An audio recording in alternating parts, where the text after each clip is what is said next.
Welcome to another episode of Inside the Valley, the seventh episode, if I can count.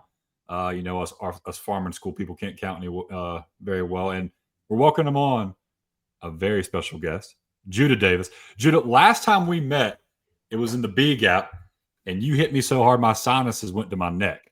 So I'm appreciating that you're across the state you've crossed into the other state lines, and you can't hit me while we're on this meeting virtually. So welcome, Judah. Thanks for getting on the show. Thanks for having me.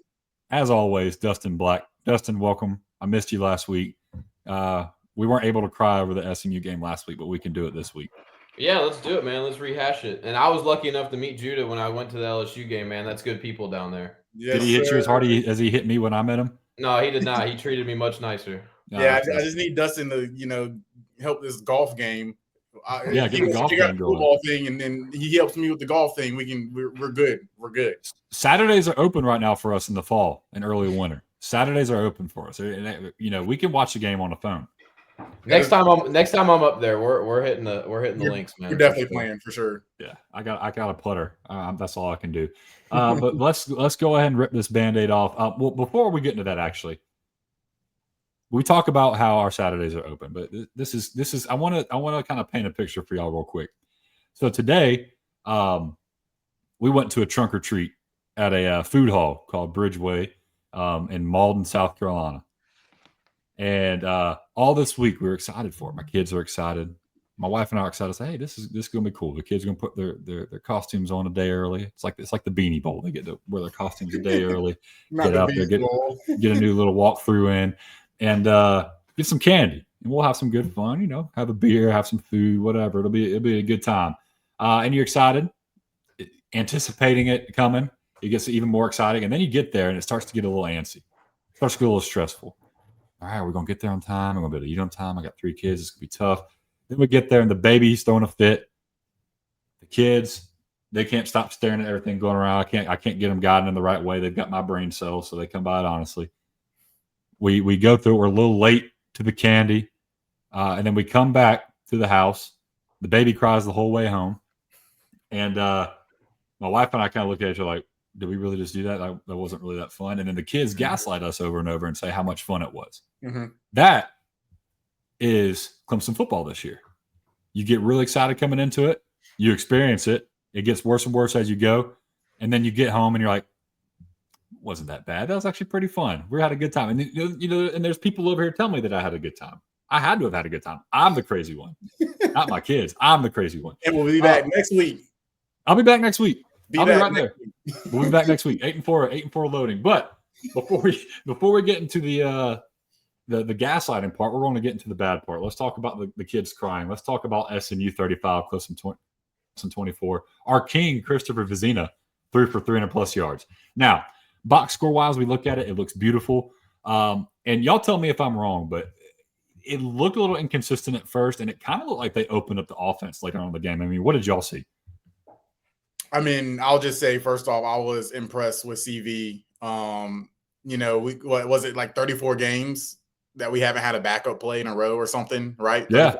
It's been since 2014. So my sophomore year, Cole Stout had to come in and take out Deshaun's spot in the Russell Athletic Bowl. The Russell Athletic Bowl, baby. So yeah, first things first, man, heck of a performance for CV. Now, it was a slow start, which you hope you kind of lean on the run game a little bit to alleviate some of that. I mean, you got to give the guy a quarter for nerves, I think, right? 80,000 first time starting, taking snaps. So I really do feel like CV actually performed and played pretty well. And he did everything that you could hope for when we're talking about a backup who's literally making his first collegiate start. Like I said, I really would have hoped that we could have had the ability to lean on the run game to kind of, usher him in. But that didn't happen. I don't even know what we run it 3 times in the second half, I think. So total in the game we ran with just running backs 11 times. So yeah, not enough. But I think CV did a great job. And I mean, just watching him get more comfortable as the game goes on, make plays, scan the field, the entire field, first, second, third reads. Ball came out a little wobbly sometimes, like I said, nerves or whatever. But, for your first start in front of 80,000 fans with all that pressure versus the team you beat in the ACC championship last year, hats off to him. Yeah.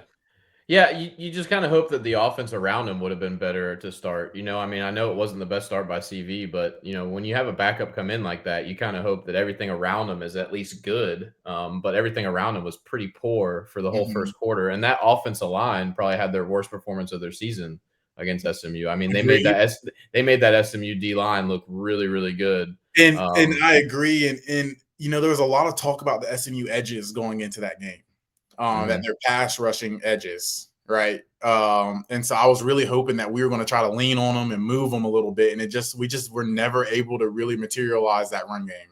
And I'll give you two things on that. Number one thing that helps the passing game is be able to run the football. If you only run the football 11 times, I mean, if you count Chris Vizzina runs, it was 26 times, and then some of those are considered runs, but they're sacks. But you take that into account. When all they know is that they just have to pin their ears back and go because we've thrown the ball 42 times in this game, it makes it a lot harder on the offensive linemen. They don't have to guess. They're going. The second part of it is when you have a not a freshman, but a first-time starter at quarterback, he might not know the pass sets very well. So he might not have shifted something where he should have, because the quarterback's going to see things that the offensive line's not. He might see a pressure and tell him to flip it. We might be sliding left and he wants it to flip right because we have, strong side is going to flip when the blitz comes. So having a guy who hasn't seen it that much, and you look at Cade, especially his first 2 years starting, he was terrible at that. Horrible. He looked better towards the end of last year, and he's looked okay this year. But sometimes the offensive line really needs the quarterback to step in and make those changes. And yeah, we made the SMU defensive line some money a couple weeks ago, which is too bad. Coach Sweeney calls out Garrett Riley not running the ball enough. I think it was similar to the LSU game. Adam Reno comes out in the second half, has a big run, gone. We don't see him for the rest of the game. It's not like we were getting blown out. I think it was either a 10 or a 7-point game at that point. I don't understand why we keep moving away from the run so quickly. Garrett Riley seems like a smart guy. You would think he would know what he was doing. This is just a want from me as well. This is pure want, though. So, we had abandoned the run in that game, right? I want to see us in empty more. That's what we're going to do. Just because things got to come out quick. And I'm telling you, Adam Randall is a matchup nightmare. Let's motion to empty, get him matched up with a backer or somebody, and just let him. He's probably the best one of the best route running backs in the country. Yeah, well, and you add to that too. When you motion him out of the backfield, he's going to get keyed on. I mean, Judah, if you're a linebacker and you see, back in our day it was Christian McCaffrey. You see Christian McCaffrey come out in the slot. What is everybody doing? My assignment just switched. Okay, I have to bump out or I have to bump somebody else out. Now you're thinking. Yep. You don't have to throw to them. Make those linebackers think. Have somebody come in behind them. Have TJ Moore come in behind them and catch a mesh route for the first time in his life. I just really think it also would have helped settle the O-line in. The ball's got to come out quick, typically and empty. I just think it would have been a nice for the guys that were struggling a little bit. But yeah, I want to honestly, I want to see empty 10 to 15 times. I just do. Now we're not gonna get that, but I just think I just think Adam Randall is that much of a nightmare when we talk about matching up in the passing game that I just really think we could expose some people and expose some backers if we were to do it more. And this kind of matches up with what Dustin and I have been talking about pretty much every single episode. We don't think our coaches put us in a very good personnel situation to win, except we're on the opposite side. We want as many tight ends as you can put out there. We want at least 6 tight ends in a set at a time. I mean, maybe even replace some of the offensive linemen with some tight ends. Dude, I'm telling you, bro. Imagine Adam, OPH, Bentiker, Antonio Williams, and I'll just throw out Tristian Smith or TJ Moore, bro. Come on. That's right. Get the big ones out there. Put Peter Woods at covering that. Let's do it. No. Who's covering? And you got options, bro. Can you imagine Peter Woods at slot running the Drewski route? Right. You want to take it to the there you go. Crib? There you go. Let's jump into some of our notes. Dustin, last week you said the key to the game was for offense is to win the line of scrimmage, and time possession was crucial. We won the time possession. We did it by 3 minutes. Wasn't quite enough. And we had opportunities to win that game. I don't want to sit here and him and haw and act like we got blown out. The offense put us in situations in the second half to win that game. It was just another story of Clemson not playing a complete game of football and complementary football. Fine explosive runs in the run game. We talked about it already. The longest run was 12 yards, happened in the second half, and the team ran for 35 yards on 30 carries. Not going to cut it. Wow. Not going to freaking cut it. You know what Coach Caldwell used to – yeah, that's disgusting. You know what Coach Caldwell used to say? If you can't run for 1 damn yard, you don't deserve to win. We couldn't run for 1 yard per play. Dude, listen. I didn't feel that. Yeah, and I didn't feel great about how much they ran CV. I mean, like, I understand that you want to get CV's legs involved in the offense, but I just felt like they overdid it. Like, and some of the situations too were just like, that's not the situation for it. Like, let them run on like a 2nd and 6 or maybe like a 2nd and 7 to where you have 3rd down. But when you're like short yardage 3rd and gotta have it.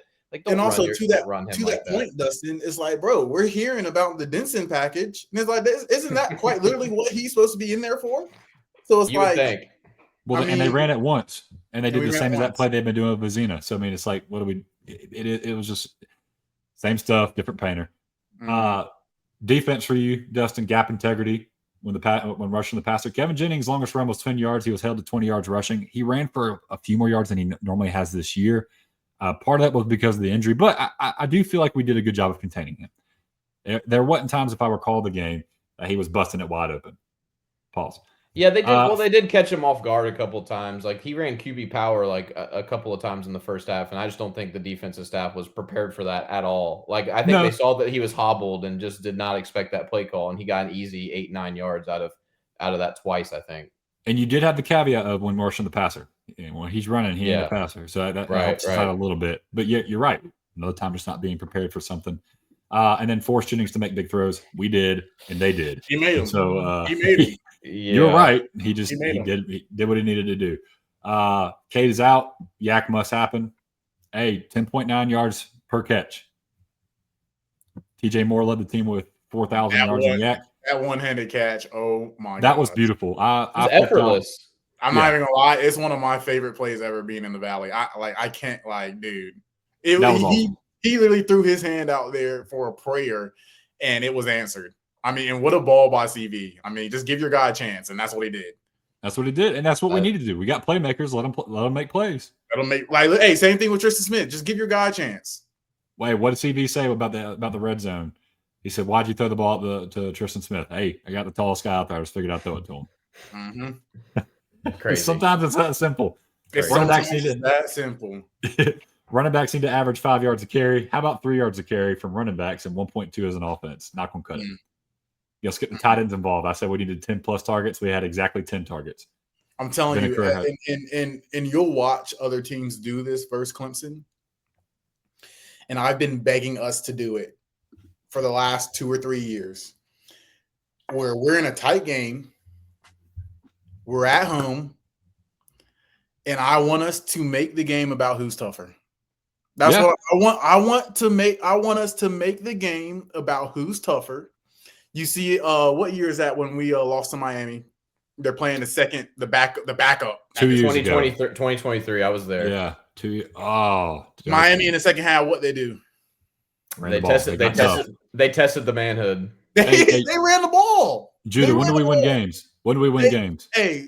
When the fans ain't in the stands, right? We got to turn it into one of those. Miami made it about who was tougher. We never get out tough. We have the athletes. We have the kids to do that. But it's not going to work unless you seriously commit to it, unless you're seriously in that offensive lineman huddle. And you're saying, we're about to run it 5 freaking times in a row. But to run it 5 freaking times in a row, you got to go get 20 yards. You got to get some movement. You got to let your nuts hang a little bit and move somebody. I mean, it is gone are the days. Oh, you're going to get me fired up. 2014, Russell Athletic Bowl. We're playing Oklahoma, who's supposed to be one of the best defenses in the country. Jordan Phillips was on that defense. I'm forgetting the edge guy's name, but he ended up making some money too. Tapper. Maybe, yeah. They were tapping out. I'm telling you. the freaking first half ended, they were tapping out, and it was a long day. You know why? Because we were tougher. We were built different. They weren't practicing like we were practicing. They weren't. And I don't know what's changed in terms of practicing during the year, but there's no way that all these teams have changed the way that their practice habits to the fact that they're now out toughening us. It shouldn't happen. Well, I talked about that in one of our first episodes, is that like I feel like with the Garrett Riley offense that's changed practice because they see an air raid offense in practice. So there's not that mentality on offense of where we're just going to line up and run the ball and you got to stop it. So when they're going good on in practice, it's air raid. Like you're just you're guarding quick passes, you're guarding like empty sets and all that stuff. What do we have? 2 inside periods of practice? Yep. 2, and they were always good on good. 4. They need to just make it 4 now. Hey, I don't know if they still do good on good every week during practice. We did it every week during practice. Well, we have the ones on the ones. Yeah, Tom Allen said that in his presser, he said that they do it more than he's ever seen.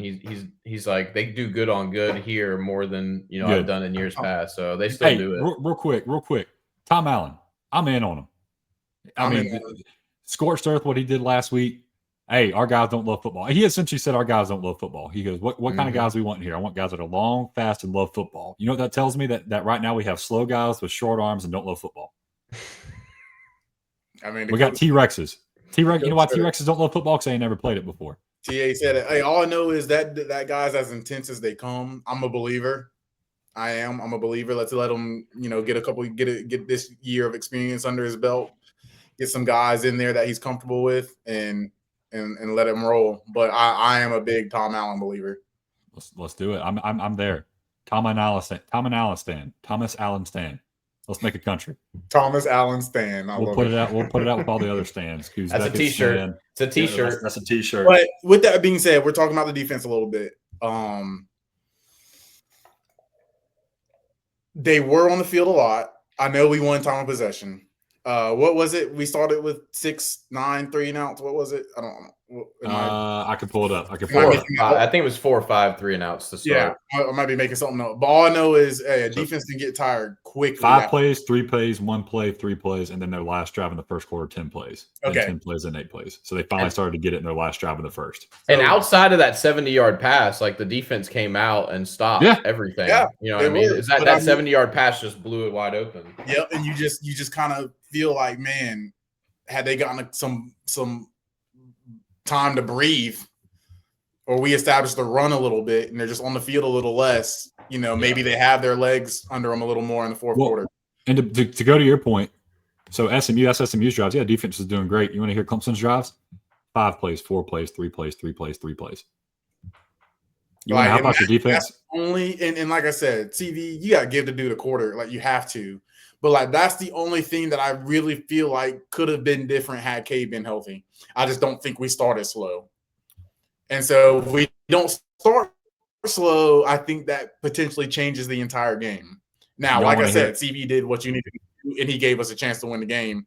But I feel like if we don't start slow, which, I mean, we've done pretty much all year, but if we don't start slow, it's a totally different game to me.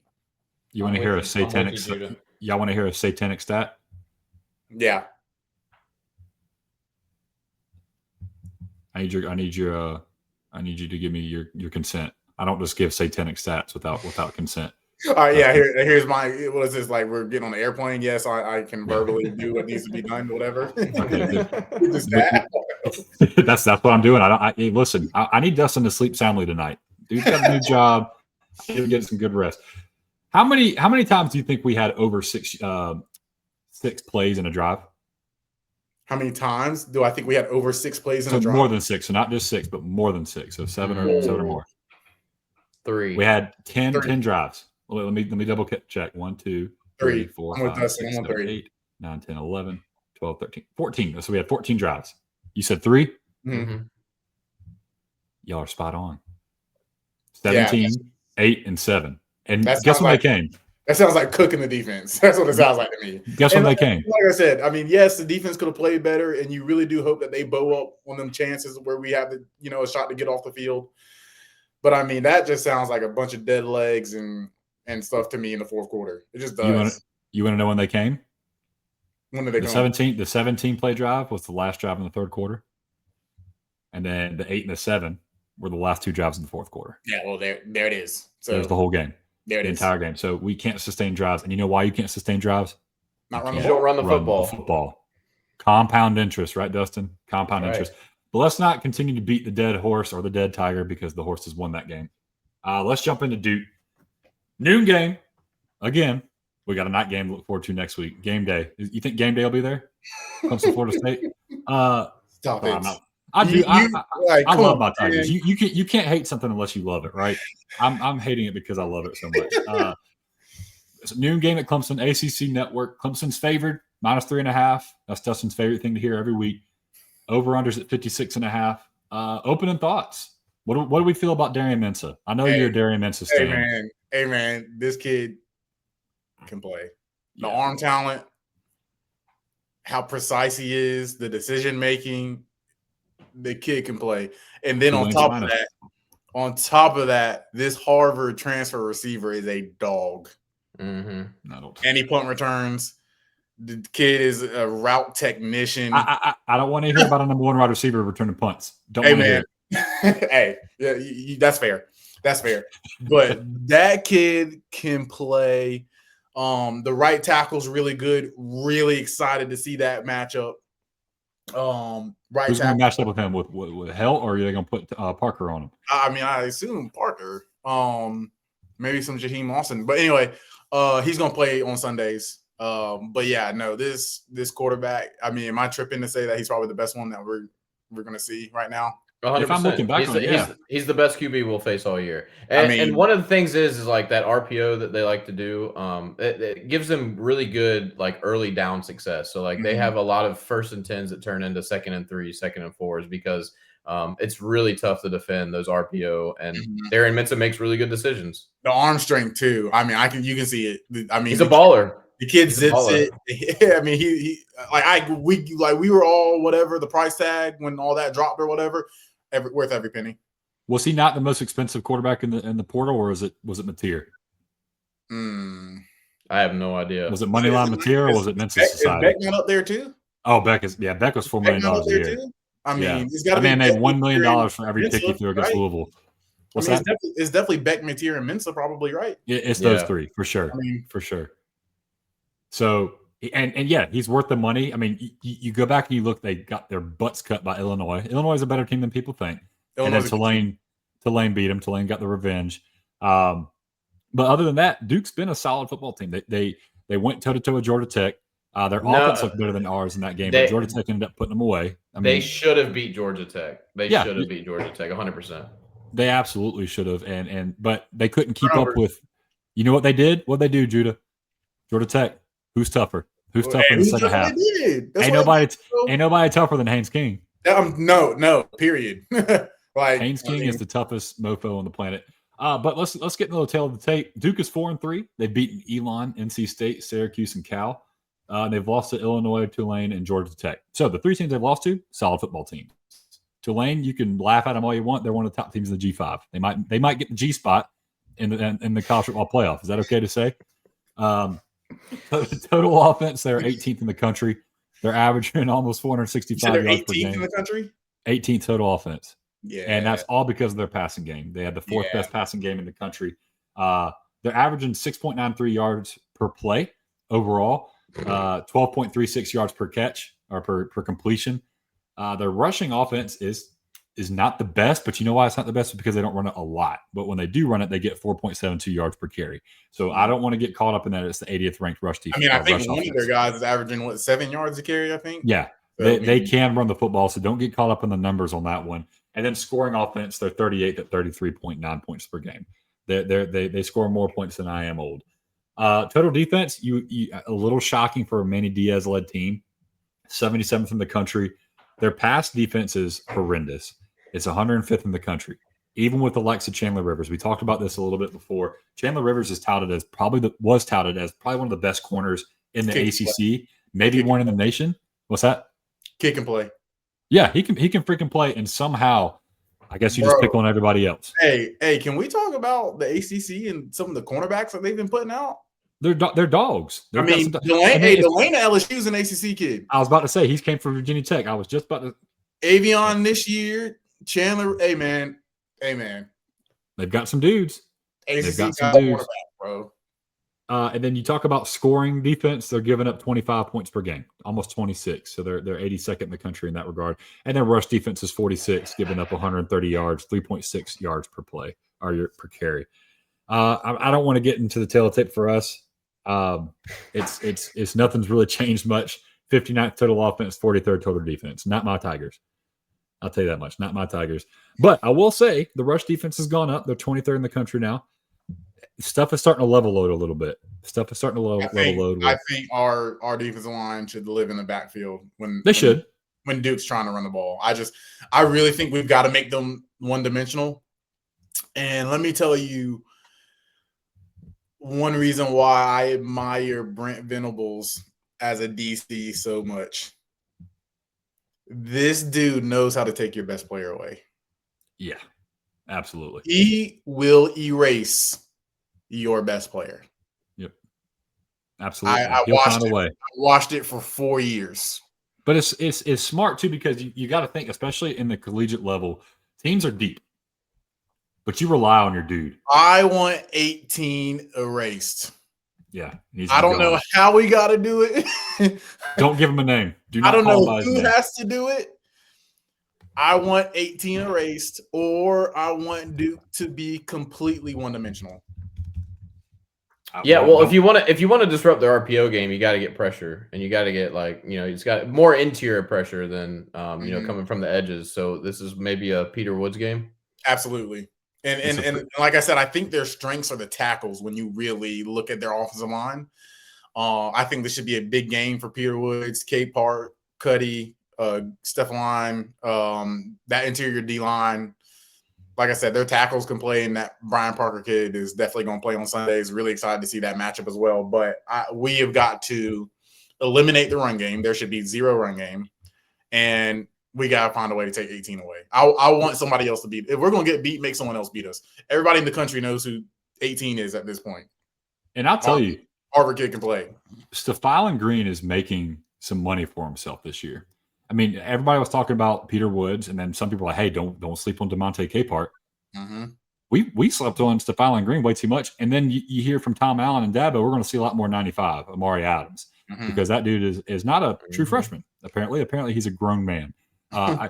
He reminds me, so I haven't seen him up close like I did Dexter Lawrence, but when I was a senior, we had played NC State, and we took him to the woodshed, and we come back into the locker room, and I see this dude walking around. I said, holy crap, whose dad is that? It's ain't dad. That's a senior in high school. That is hilarious. Dude had some whitewashed jeans on. His shirt was tucked in. I was like, that's a dad. Scary. 6'5". Hey, you want to talk about being scared walking up on somebody? Dude, that dude. And listen, it hasn't happened to me a lot. It really hasn't. Dexter Lawrence, and I'm going to tell y'all right now, the first time I saw Brandon Jacobs in person, Braden, I'm like, bro, what did they feed this kid? Because that just ain't normal. No. He is actually like in high school, like you can't, like when you get off the bus, you're just looking at how big the kids are. Mm-hmm. Like you're in high school, you're getting off the bus, like let's see how many big kids they got. Right? I was like one of the biggest kids, so I never really worried about that. Right? In college, you don't care about that. Everybody's big. Yeah, bro. I pulled up on this freshman offensive lineman, and I'm like, wait. Yeah. Well, no, he could walk out to an NFL practice field right now, dude, and he would fit in. And he would fit in physically. I'm telling you right now, when we're talking physically, and there's a reason why you can't just jump from high school to the NFL. But when we're talking about physically, and me being 29 and being around the only 3 humans that I actually really believe could have gone straight from high school to the NFL, it is Sammy Watkins. Yep. Dexter Lawrence and Braden Jacobs physically. Yeah. That's insane. That is absolutely insane. 18 years 29 years of life. Those are the 3 guys I'm telling you. This is great. Hey, I'm gonna go block Micah Parsons. So, dude, you're 18. What are we doing? Right, exactly. But that dude is scary. But he's built like Isaiah Battle, but he seems nice. Mm-hmm. Isaiah Battle is another one that's like, yeah.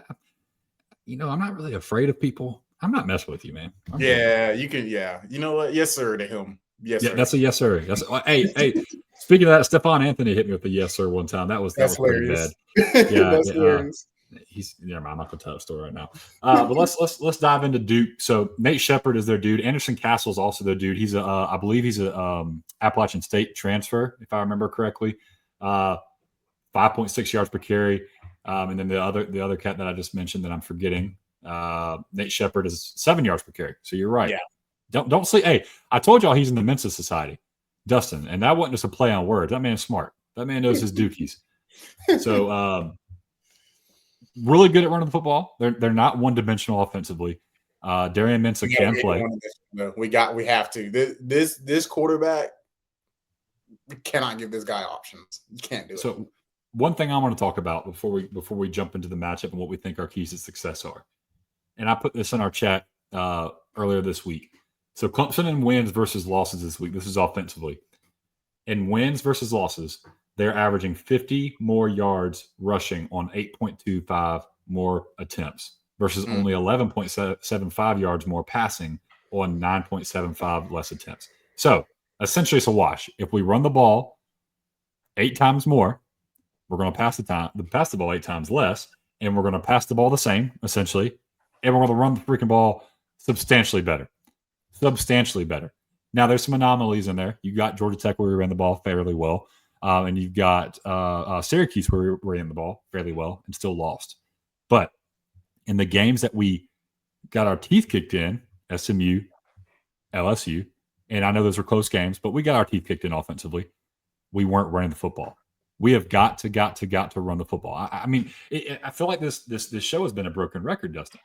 That's all we say. Well, the coaches have been a broken record because they say the same thing every week about, we got to get more running backs touches. We got to commit more to the run. It never changes. Do it. It's got to happen. And also, it's like we'll do some things that work and then not go back to it. So, like, have we done any of the 2-back stuff recently? What did Syracuse do to? Excuse me. What did LSU do to us when the screen game worked? They ran it like 69 times in a row. They ran it so many times. And then we played Syracuse, and we're like, you know what? We got this toss, this crack toss running. Mm-hmm. Let's run it 45 times until our running back dies. I'm telling you. Let's put another one in there, and let's do that too. I know this is like super random, but it's like I watch the Steelers a lot. We have a client on the Steelers, and dude, they'll run that little toss pitch to Jalen Warren, and he'll get 8 carries a pop every time. And then they ran it like 3 times the whole second half versus whoever they just played, and they had a 5-point lead going into the fourth quarter. And they only ran it like 3 times the entire second half. And I'm just like, I just watched that on Saturday. Yeah. Now I'm watching it on Sunday. Mm-hmm. But it's like this freaking crack toss is working and we're not running it. Like they should have ran it 20 times.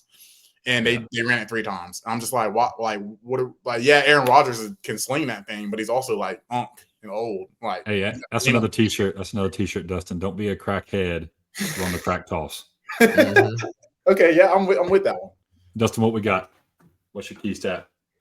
Well, just similar to SMU, Duke's not very good on third down defense. So, coming into this game, time possession, field position, things like that, football things that Dabo loves to harp on.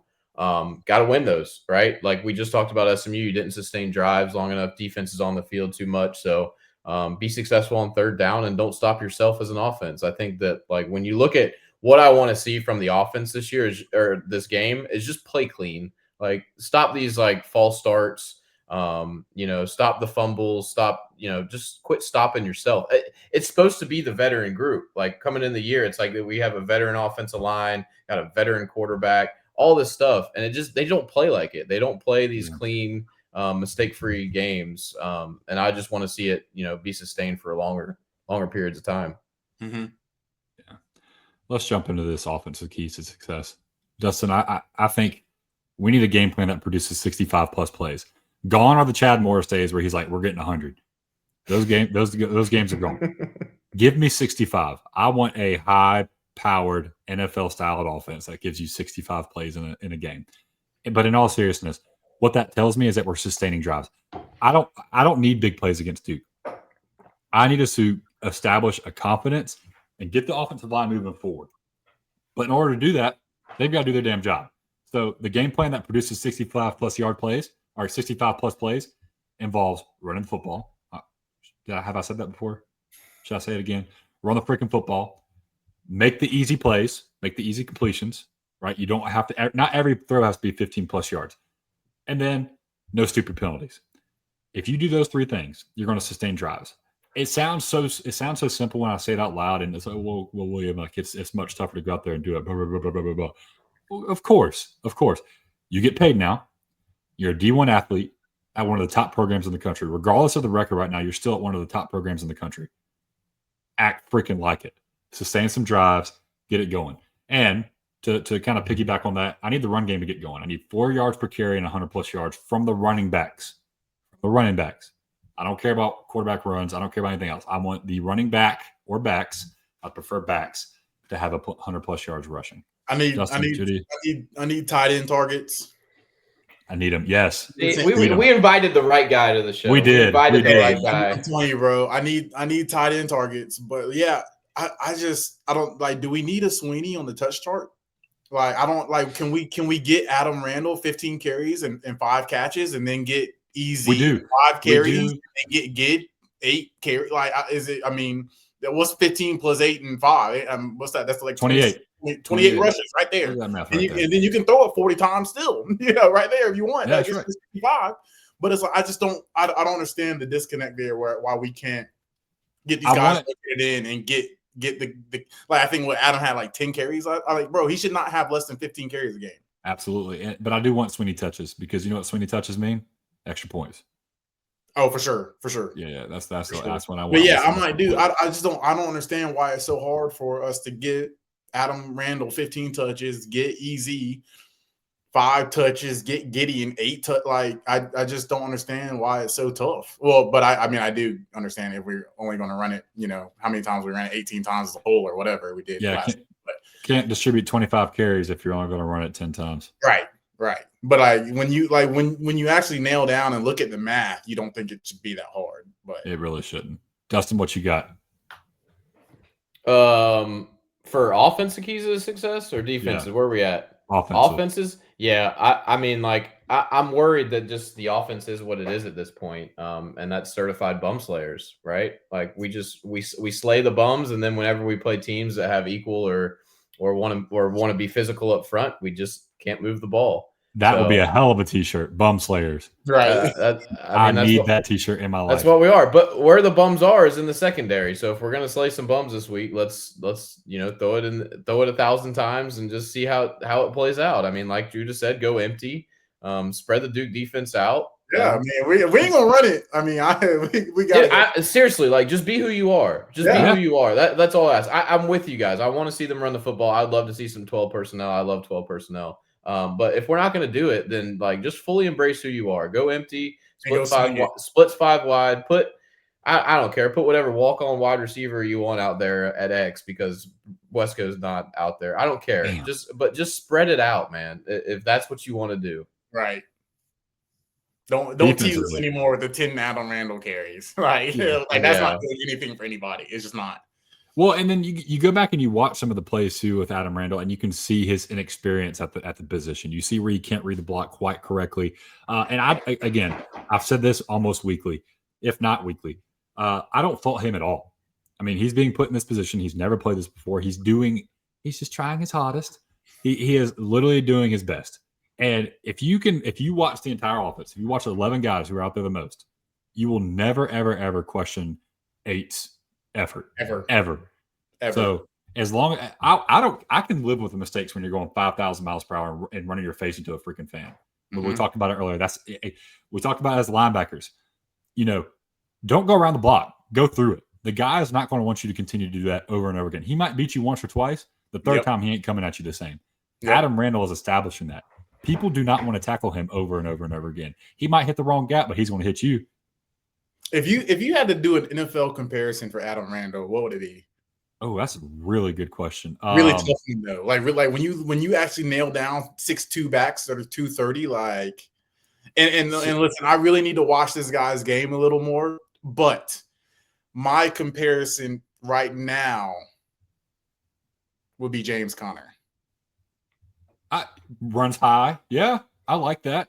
I like that. I know the Runs pissed off. Antonio Gibson used to be a wide receiver. Now they're a little different stature, but Antonio Gibson's another running back that switched from wide receiver to running back in college. Okay. So maybe like that's that. a decent comp, but I like that. Ty Montgomery. physically Ty not the Montgomery same is people. Right. Ty Montgomery comes to my head. I mean, he was again another running back switches or wide receiver who switches the running back, continues wearing 88, kind of built similarly, except he was shorter, I believe. Ty Montgomery was, and then this is not slander. Trent Richardson before he got fat, they kind of run similar. They kind of run similar. I don't like the Cordell Patterson comps because if you watch Cordell Patterson, like especially at Tennessee, dude was so shifty. Like he really was. He really was so shifty, man. Dude, like, I watched his Tennessee highlights for the first time, and I was he was nasty. He was nasty, dude. I was like, yo, I'm typically I'm just watching this guy's NFL highlights, but when I came across his Tennessee highlights, I was like, yo, I see. Yeah, he was a JUCO guy, wasn't he? Didn't he come? Yeah, from but JUCO? how did we let him get out of South Carolina? He's from Northwestern. He's from Rock Hill, South Carolina. No way. Yeah. Huh. Yep. The same way we let John Morant get out of the state or wherever. Oh man. Hey, that's Sumter's finest, maybe Sumter's finest. Hey, well, I'm not going to. Never mind. Let me stop. Sumter produces some athletes. Hey, do they produce the best character people? Maybe not. But buddy, we're gonna play some. I heard John Morant was a Clemson fan, bro. I was like, hey man, those are the ones you can't miss. Don't tell me that. Those are the ones you can't miss. But yeah. So but yeah, offensive keys, and we just listen. We can't start slow. We just cannot. We physically cannot start slow this week. Like it's just we can't do that. We can't do that to our defense. And that was another thing. Old Dabo. We took the ball, did we not, last week? Yep. Kid, hey, Tacona. What was it? Dakota. Oh my gosh! Takeaways, no giveaways. Tanoga Tuesdays. Do we still do Tanoga Tuesdays? Are those gone? I mean, the way they turn the ball over, I hope not. Takeaways, no giveaways. But yeah, so maybe we defer this week. I don't know. Yes, that's what I used to love. Put the freaking defense out there first. Yeah, and I don't know. I don't know this for sure, but if I had to put a number on Cade, I would say he's probably like 85% healthy, 90% healthy if I'm being generous. Like he's not 100%, but he's gonna play. Mm-hmm. So I don't know that we see Cade's legs a lot this week. Like I don't think he's that healthy to where they have a lot of design runs. Now he's gonna run and escape the pocket just like he always has, but I don't think there's gonna be a lot of design runs. Maybe we'll see the Chris Denson package this week. You know, we want to see Chris Denson's package. Yeah. That's not what I said, man. Dude, yo, you already have G-Spot dropped on the podcast. Right. How many are you gonna drop? Dude, he see, this is what I mean. He just does this. This is unscripted. So Judah wants to see Chris Denson's package drop, and you want to see. Okay, bro, it's crazy how quick he is with it. I mean, geez. I'm telling you, man. You need it's like a no Diddy counter with old boy. What's his name? The Georgia guy. I love his stuff. I know what you're talking about.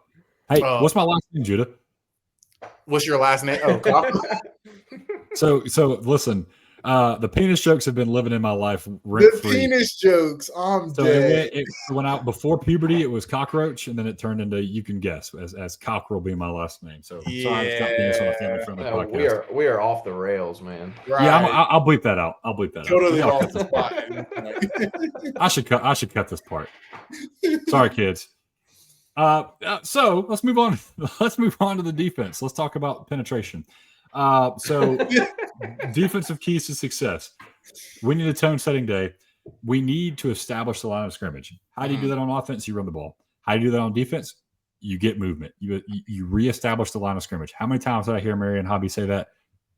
More times than I'd ever wish to hear it. But you got to reestablish the line of scrimmage. Push your guy back. Yeah, I don't even care if we get 3 sacks. I have right here that we need to have a tone setting day and get after the quarterback 3+ sacks. The other stat on that I would rather us have is 10+ tackles for loss. That takes sacks in there. But I want to see us reestablish the line of scrimmage and make it difficult to run the football forward. Just based off what I've watched, the tape that I have watched, I mean, I just feel like our D-line should be living in the backfield. They should be. In this game or every week? Because it should be every week. In every game because of who they are. But anyway, this game for sure, with Duke in their zone and their RPO, I mean, we've got to be in that backfield. Yeah, absolutely. And another thing, let's get this crowd into it. The Valley is the best when it's loud. You know why we can't win games at home right now is because the Valley's quiet. Part of that is on us. Mm-hmm. You know how you get the crowd going? Get them 3 and outs. Get those 3 and outs. I want 5 plus 3 and outs. I want. We got to get some turnovers. Yeah, I got to get the crowd into it too. Got to get some turnovers. I'm tired of asking for turnovers, Judah. I'm tired. Listen. I grew up in a house that didn't make that much money. You know how many times I asked Santa Claus for an Xbox and it didn't show up? I had to start pivoting. I didn't ask for an Xbox. Listen, I asked for Pokemon cards. Just give me a pack. Show up for you, but you were believing in them every week. Every year, I mean. Sounds like Clemson. Yeah, absolutely. Yeah, you saw where I was going there. You saw. Yeah, I got you. We're on the same page. Dustin, I'm sorry I'm disappointing you right now. I'm not in the mental society. I don't have the brain you have right now. You're not disappointing me, man. But yeah, hey man, like I said, we gotta erase 18 too. Yep. So if we want to, let's give 18. And listen, if y'all are doing the Duke recap next week and you're saying, hey, there was no erasing this guy, it was only containing this guy, I'll tip my hat to him because the kid can play. But we got to take this guy away. We got to take him away. Cooper Barkate. Yeah, Barkate, I think. I shouldn't have said his name. So this is the new Voldemort, all you Harry Potter people out there. So we don't say this guy's name at all on Saturday. You understand me? If we say his name, you shun the person next to you. So that name cannot be said from here on out. We all in agreement? Hey, man. Hey, listen, just a shameless Harvard plug. Hey, Harvard got some dudes. They got a Mensa at quarterback and a Harvard at receiver. They got some smart. Man. Y'all know what the Mensa Society is, right? I mean, y'all know? Okay. I'm with you. Yeah. I know y'all are big brains. I was just making sure. So yeah, we gotta make sure that we have some Voldemorts every single week, that we don't name. We don't talk about him. Mm-hmm. Announcer doesn't call his name. Mm-hmm. And then last but not least, let's limit the 10-plus yard plays. You go 3 and out when you're not getting 10-plus yard plays, obviously. Yep. What y'all got? Well, I'm going to ask for some more 3 linebacker sets this week. I want to see Woodaz, Jeremiah, and Sammy Brown out there a-lot. Especially with the Tiger position hitting some, there's been some depth issues there. I just want to see our best players on the field. And I mean, I think that if you're going to put your best 11 out there, Jeremiah Alexander at Sam is part of that. Because you know what he does? He puts his face mask in people's chests. He does. He does it. And I love that. He's got good tools rushing the passer too, man. Like, we have not unlocked that guy's full potential of what we can use him. I think that I don't want to call him a Swiss Army knife because I don't think he's going to be great in coverage or anything. But I just think that there's more things that we can do for him to put him in a position to be successful. And to be honest with you guys, I'm really looking forward to a defense settling in. Like, I do think the turnover thing, and with that being said, I have heard that this defense is less convoluted and less complicated than Coach V's defenses are. But with that being said, you're still learning a new system. So I think that's actually contributed to the turnover thing. It's like these guys might just be trying to make sure they're doing their job, right? Yeah.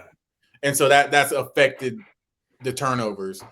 At this point, I'm like, hey, we know what we're doing. Play loose. We got to play loose and attack that ball. I mean, the peanut punch, you see it every Sunday. I'm really excited and expecting to see a settled-in defense that can attack the ball now. Hey, what Dabo used to say, if you're going to make a mistake, make it 100 miles per hour. Absolutely. Play loose. Let me tell you, that's why I love watching Peyton Wilson. That dude, he got one speed, bro. Yep. That's run right there. I can't believe he dropped in the draft. I mean, could you imagine if his knees never got injured? If he never had those knee injuries, he would be unreal, man. Bro might have been 4.39. I ain't gonna lie to you. I'm serious, dude. Man.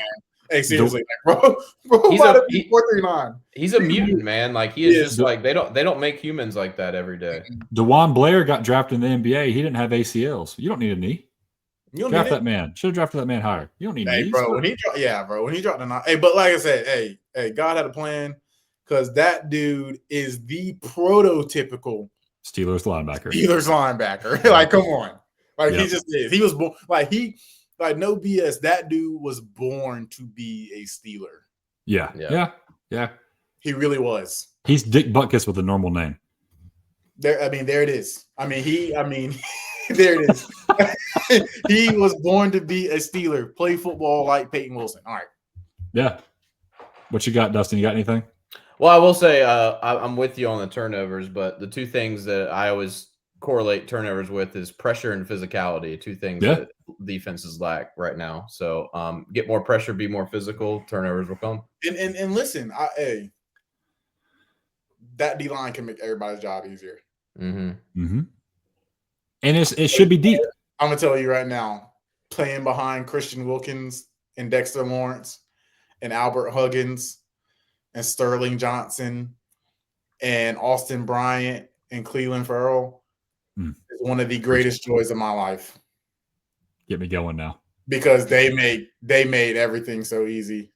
They made every, like, yeah, Ben Boulware was great, but who he was playing behind, they were great too.